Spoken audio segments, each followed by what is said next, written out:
Hi everyone, welcome back. In this video, we are going to be discussing American entrepreneurs during the Gilded Age.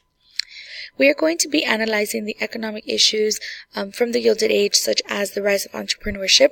We are also going to be analyzing philanthropy of industrialists and evaluating the contributions of Andrew Carnegie and other entrepreneurs. When we are finished, we will have the opportunity to analyze quotes from the Gilded Age and determine if they belong to a robber baron or a captain of industry. So the first thing I want to do is define the term Gilded Age. This term refers to a time period in U.S. history between 1865 and 1900. During this time period, we see rapid industrialization. We also see the growth of business and increased immigration. Cities also grew exponentially during this time period, and there was increased corruption in politics in the United States. And so the term Gilded Age was coined by American author Mark Twain, and he used it as a critique of the culture and the political climate of the United States because something that is gilded looks nice on the outside, it's beautiful, it's golden, but on the inside it's rotten and bad. So Mark Twain felt that although the United States was prospering and there were some people amassing a lot of wealth during the Gilded Age, there were way more people who were suffering from poverty, exploitation in the workforce, and unsanitary conditions in the cities. And that's why we call it the Gilded Age. So let's talk about the role of the entrepreneur in this industrial era in the United States. An entrepreneur is a person or a small group of people who invest their money and start up a business, and they do this in the hope of making a profit. Our free enterprise system allows them to do that. During the Gilded Age, the entrepreneurs amassed a great amount of wealth, and they got to live a very lavish lifestyle as a result. So we saw an increase in the disparity of wealth. There was a very small percent of people who possessed all of the wealth in the United States, and the majority of the people were pretty poor. And these entrepreneurs became very influential during the Gilded Age when it came to politics and their communities. So depending on which historian you're looking at and which entrepreneur you are studying, you might hear them be called captains of industries or robber barons. So a captain of industry would be someone who created jobs, who increased the production of goods or increased production in their industry. They also provide cheap products because they're able to mass produce and they can keep costs low and prices low for consumers, and sometimes they give back to their community as well. Robber barons, however, exploit their workers. They also corrupt the government to pass laws in their favor. They also destroy competition, and they are quite greedy. And a person could be both, and again, it depends on how you are assessing them.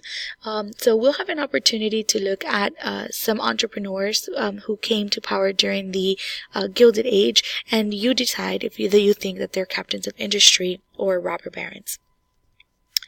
So the first one we're going to study is a man named Andrew Carnegie. Andrew Carnegie was born in Scotland, and he ended up immigrating to the United States when he was very young. And he worked his way up from being a poor worker. He started working his way up through the ranks in his job, and then he became one of America's richest and most powerful men. And so he was really a symbol of a rags to riches story, someone who worked hard and persevered and was able to overcome his circumstances. So once he became the owner of a steel company, he gained control of pretty much every step of the steelmaking process. He had a monopoly over American steel, and his company was called Carnegie Steel Company. His workers were paid very low wages, and they were required to work about 12-hour shifts. And Carnegie didn't take well to labor unions. So labor unions are groups of workers who come together to try to bargain for better wages or shorter work days or some kind of benefits. And when they don't get what they want, they often strike. So, for example, the Homestead Strike was one in which Carnegie's steel workers had decided that they weren't going to work until their plight was heard. But Carnegie reacted by cutting their wages out of those workers who were demanding more money. He also hired a private army to take care of the riots, and 9 workers were killed in the process. So he did not allow labor unions to, push him into doing something that he did not want to do. As far as his lifestyle is concerned, Carnegie enjoyed purchasing books and music and the fine arts as well. And he also partook in some philanthropy. Philanthropy is is another word for charity. He wrote The Gospel of Wealth, in which he said that the rich had a duty to improve society, and they should improve society by providing people the means by which they could educate themselves and they themselves can work their way up. So he built libraries and universities, and he donated a lot of money to education efforts. So you decide if you think Andrew Carnegie is a captain of industry or a robber baron. Here is a little piece of The Gospel of Wealth. Again, Carnegie is answering to critics who had attacked him for not paying workers more while using his wealth to build libraries and universities. So essentially, they're saying, why give your money to build libraries and universities when you could just pay your workers a little more money? And this is how Carnegie responded. He said, the problem of our age is the proper administration of wealth.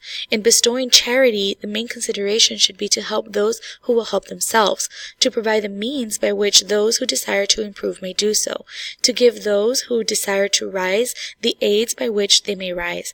Neither the individual nor the race is improved by charity. Those worthy of assistance seldom require assistance.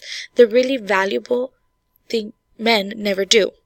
More injury is done by rewarding vice than by relieving virtue.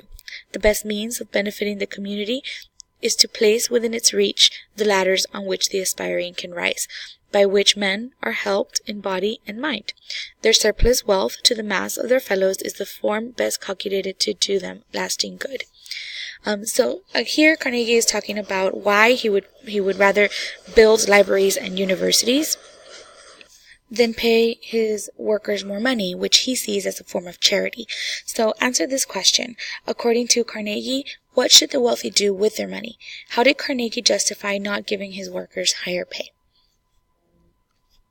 Okay, the next entrepreneur we're going to talk about is John D. Rockefeller. So, Rockefeller was actually a bookkeeper. He was educated. He started a small business selling produce, and then eventually he used those profits from his business to build an oil refinery in Ohio. And a refinery basically is an industry in which they take crude oil, raw oil, and turn it into useful products.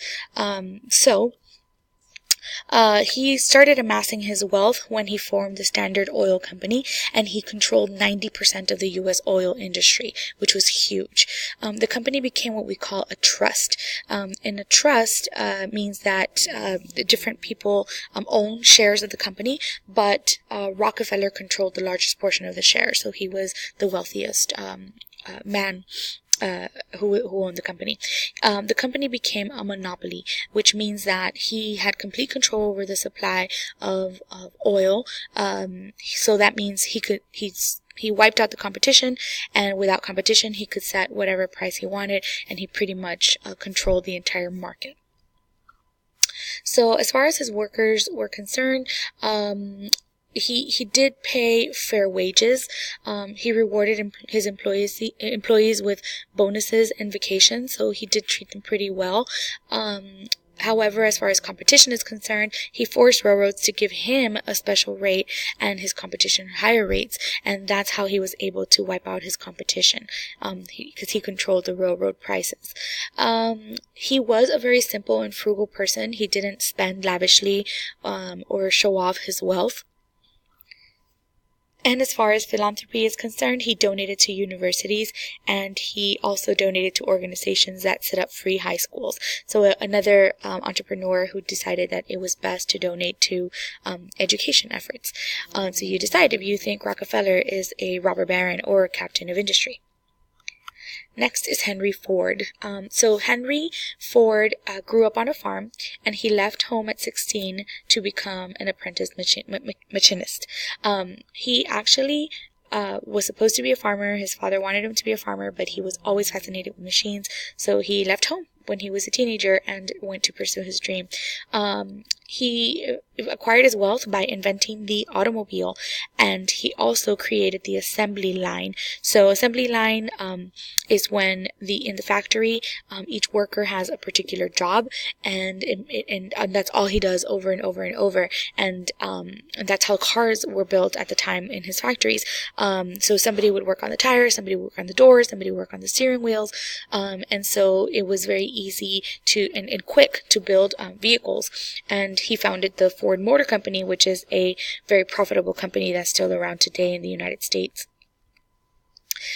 He did pay high wages to his workers, and he had a 40-hour work week, which was rare at the time. He did, however, demand socially moral employees. So he didn't want people who lived scandalous lifestyles or lived according to values different than his own. He spent a lot of his money on race cars, as you can see in the photograph.